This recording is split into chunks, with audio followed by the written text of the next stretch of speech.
Assalamualaikum warahmatullahi wabarakatuh. Kembali dengan kita ya di podcast kita. Perdana ini ya. Di acara kalau yang belum tahu yaitu Mulas FM. Oke. Sebaiknya kita perkenalin dulu kita ya. Iya, perkenalin dong. Perkenalin dulu biar ada chemistry. Chemistry buat kalian yang nonton ya. Perkenalkan, nama saya William Hamizan Arif dari Multimedia SMK Negeri 11 Bandung. Dan saya El Iqbal Hilal dari Multimedia SMK Negeri 11 Bandung. Oh, berarti kita sama ya? Sama. Kita kan rekan. Iya. Kita rekan. Nah. Jadi kalau kalian belum tahu Mulas itu apa? Mulas itu apa, El? Mulas itu jadi acara podcast untuk anak-anak muda, tapi bisa didengerin untuk universal. Oh, itu bagus sekali ya. Kita itu terkonsepnya itu cukup unik sebenarnya. Cukup unik. Ya. Dari nama Mulasnya aja dulu deh, kita jelasin ya. Jadi nama Mulas itu sebenarnya singkatan ya. Mulas itu dari Multimedia 11. Oh, gitu ya. Karena kita acaranya podcast, jadi kita tambahkan FM. Oh, FM ya? Iya, FM. Nah, kita lanjut ke topik utama kali ya. Sebelum ke topik utama, kita kan kemarin udah ngadain voting ya di akun SMK Negeri 11 Bandung di Instagram. Jadi kemarin itu kita tanya di situ, kalian udah tahu belum sih siapa pencipta lagu Hari Merdeka gitu? Dan ternyata dari 700 yang melihat ya, alhamdulillah 700 yang melihat, 150 menjawab mereka tahu dan yang nggak tahu itu cuma 12 ya. Dan alhamdulillah berarti ya, alhamdulillah ini hebat banget loh. Aduh, gak nyangka. Ini jarang-jarang ada anak-anak muda sekarang itu yang masih tahu sejarah gitu. Iya, berarti ini masih wow gitu. Berarti kita speechless banget ya. Speechless kita sih asli. Berarti cukup ini ya, cukup gak nyangka soalnya lagu itu teh cuman ditayangkan atau didengarkan biasanya cuma 17 Agustus doang biasanya lagu itu. Lagu apakah itu? Lagu apa yo? Lagunya adalah Hari Merdeka. Coba gimana nyanyiin, El? Coba gimana? Contohin dulu. Jangan dong. Kenapa? Kan Anda ini penyanyi. Oh, enggak, mereka udah pada tahu. Iya, mereka udah pada tahu. Dan sekarang kita bakal bahas ya tentang penciptanya, yaitu Habib Mutahar atau biasa disebut H. Mutahar. Iya. Dia juga seorang seniman juga berarti seniman, pahlawan. Dan dia bukan cuma seniman, dia juga aktif di politik juga militer. Iya. Coba kita lihat dulu datanya ya. Ya, ke datanya. Ini kita dapat info dari beberapa yang website terpercaya ya tentunya. Iya dong. Dan ini ada cerita menarik nih dari Haji Mutahar ini. Oke. Yang pertama, ini dari kompas.com. Kita dapat sebuah info, ternyata Haji Mutahar itu berarti di sini diterapkan menyelamatkan bendera merah putih berarti ya? Iya, tuh menyelamatkan bendera merah putih, sang saka merah putih. Iya. Dan itu kan kalau kita tahu tuh dulu emang bendera merah putih itu nggak boleh. Iya. Cuma ada satu, dan itu pusaka itu bendera pusaka itu. Dan satu-satunya itu adalah buatan Ibu Fatmawati. Iya. Nah, istri dari Soekarno. Dan Haji Mutahar menyelamatkan bendera ini. Dari siapa itu? Ini kalau kita lihat di sini dari agresi militer. Agresi militer. Iya, yang dilancarkan Belanda.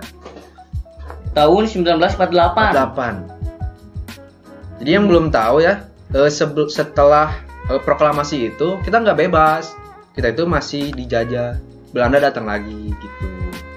Melancarkan. Jadi belum sepenuhnya merdeka waktu belum. Malah proklamasi itu ya. Jadi kayak titik pertama perjuangan bangsa Indonesia. Wah, titik pertama perjuangan. Iya. Jadi kita tuh kayak setelah proklamasi itu semangat nasionalismenya semakin tinggi, semakin ada persatuan. Iya sih. Jadi untuk tidak kesulitan untuk mengusir Belanda waktu itu. Ya, mudah-mudahan sampai nanti negara Republik Indonesia akan seperti itu selamanya ya. Amin. Dan Aminin nggak aja. usah ada perpecahan lah ya. Nggak usah, kita semua saudara. Kita semua saudara, nggak ada yang membeda-bedakan, nggak boleh. Lalu apa lagi itu? Nah, ini ada yang unik lagi nih. Mana ya? Ini kita dapat dari Tribun, tribunjatim.com. Ini pasti terpercaya nih Tribun. Nah, ini Wil. Haji Mutahar itu, maaf, Habib Ya. Habib Hussein Mutahar itu aktif dalam kegiatan pramuka. Oh, kegiatan pramuka ya? Iya. Kita lihat ya. Mutahar aktif dalam kegiatan kepanduan. Ia adalah seorang tokoh utama pandu rakyat Indonesia, yakni gerakan kepanduan independen yang berhaluan nasionalis. Oh. Ia juga dikenal anti komunis. Oh iya itu ya. Ketika seluruh gerakan kepanduan dilebur menjadi gerakan pramuka, Mutahar juga menjadi tokoh di dalamnya. Namanya juga terkait dalam mendirikan dan membina pasukan pengibar bendera pusaka atau yang biasa disebut sekarang Paskibraka. Tim yang beranggotakan pelajar dari berbagai penjuru Indonesia yang bertugas mengibarkan bendera pusaka dalam upacara peringatan Hari Kemerdekaan Republik Indonesia. Sampai sekarang juga gitu kan ya? Iya. Diseleksi kan ya sampai sekarang? Iya, seleksi. Masuk seleksi. Ini nggak sembarangan yang masuk Paskibraka itu. Buat kalian yang pengen mengibarkan bendera pusaka, boleh kalian masuk seleksinya. Mudah-mudahan bisa mengangkat bendera pusaka. Itu kalau Paskibraka pasti membanggakan orang tuanya sih. Iya, asli. Membanggakan sekolah, orang tua, keluarga kalian. Lagi susah loh seleksi Paskibraka itu. Iyalah, itu nggak langsung kan. Seleksinya juga dari kecamatan, kota, kabupaten, Jawa Barat nanti kan mewakilkan. Iya, setiap ini provinsi, kota juga mengirimkan satu ininya. Nah, yang ketiga, menjadi duta besar Republik Indonesia. Puncak karir terbesar Mutahar adalah sebagai duta besar Republik Indonesia di Tanah Suci Vatikan. Nah, pada tahun 1969 hingga 1973, ia diketahui menguasai paling tidak 6 bahasa secara aktif. Bayangkan, 6 bahasa. Ini, waduh, kita aja udah seniman, menyelamatkan bendera pusaka, menjadi duta besar dan jenius juga ya. Iya. Ternyata sampai menguasai 6 bahasa aktif itu dia berarti lancar. Dan kita harus mencontoh tentunya. Iya pasti dong. Ini sesuatu yang membanggakan ini. Iya. Apalagi buat kita generasi muda ya, mudah-mudahan juga tercipta Mutahar yang lainnya ya. Amin. Betul sekali. Yang keempat, ia bekerja di Angkatan Laut. Nah ini dia yang militer berarti ya? Dia militer juga. Nah, Mutahar mengecap pendidikan setahun di Fakultas Hukum UGM pada periode 1946 sampai 1947. Pada tahun 1945, Mutahar bekerja sebagai Sekretaris Panglima Angkatan Laut Republik Indonesia di Yogyakarta. Oke. Ini cukup multi talent juga ya. Jenius, nasionalis. Dia sebagai tokoh pramuka juga ya. Tokoh pramuka. Dan yang mencetus Paskibraka. Membanggakan sekali. Nah, lagu populernya juga yang diciptakan itu bukan hanya Hari Merdeka. Banyak loh. Banyak. Nih kita sebutin ya. Yang pertama ini yang udah sering kita dengar nih kalau upacara Syukur. Karya terakhir beliau itu ada Dirgahayu Indonesiaku. Oh, Dirgahayu Indonesiaku. Oh, berarti dia juga yang bikin ya beliau. Dia yang bikin beliau. Menjadi lagu resmi ulang tahun ke-50 kemerdekaan Indonesia.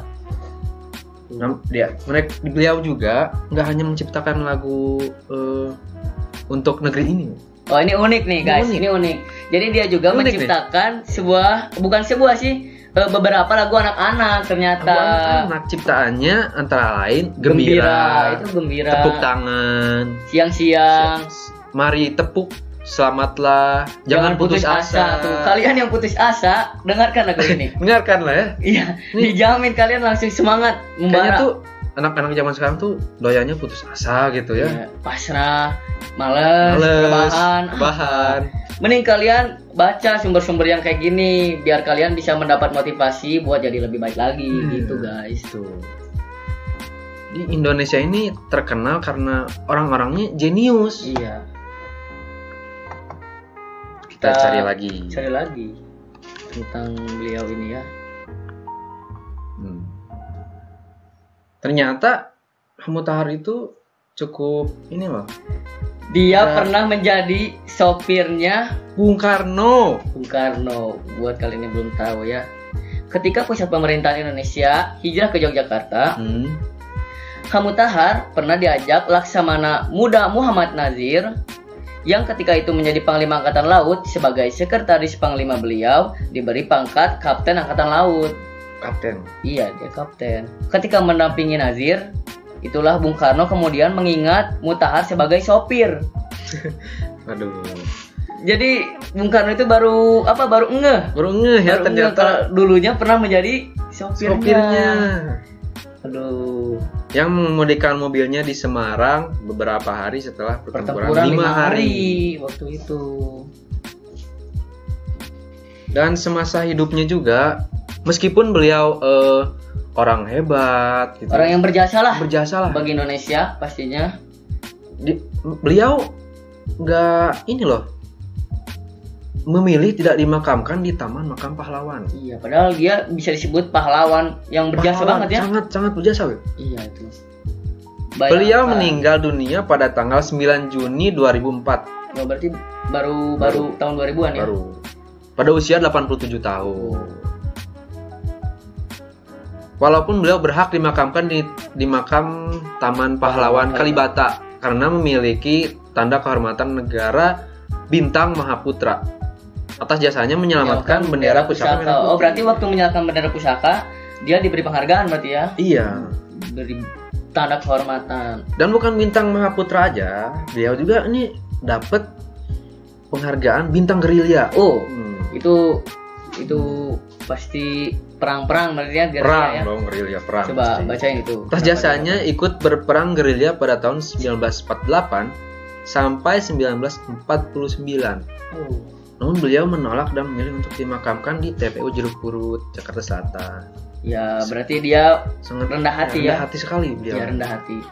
Tuh, guys, kalian harus contoh. Guys. Sumpah ini harus contoh. Jadi itulah beberapa fakta unik dari Habib Hussein Mutahar atau yang biasa kita kenal yaitu Mutahar ya, pencipta lagu Hari Merdeka. Iya. Dan sekarang Indonesia juga mau merayakan hari kemerdekaannya ya? Ya, kebetulan. Yang keberapa? Yang ke-75. Oke, yang ke-75. Semoga Indonesia menjadi negara yang makmur, sejahtera, aman, damai. Dan semoga Indonesia bisa menjadi negara yang memiliki banyak pejuang-pejuang generasi muda yang lainnya. Pasti ya? Dong, itu harus seperti itu. Habib Hussein Mutahar ini, mudah-mudahan ya.